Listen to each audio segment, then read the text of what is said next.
paraan ng pagtanggal ng kulugo na hindi masakit. Bawang. Ang bawang ay may malakas na antiviral properties. Alisan ng balat ang isang pod ng bawang, hiwain ito direktang ikuskus sa kulugo. I-tape ang kulugo ng band-aid.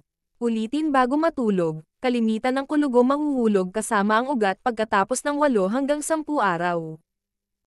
Duct tape. Ang duct tape ay sinasabing talagang isang magandang opsyon upang ang supply ng oxygen ay maputol at ang mga kulugo magiging itim at malalaglag sa loob ng 1 linggo.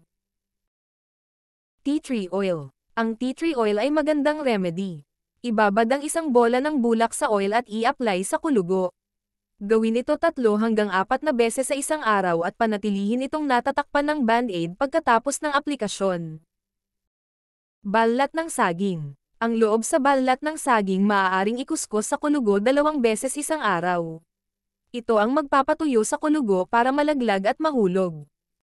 Aloe vera gel. Mag-apply ng aloe vera gel sa kulugo, nakakatulong mahulog ito.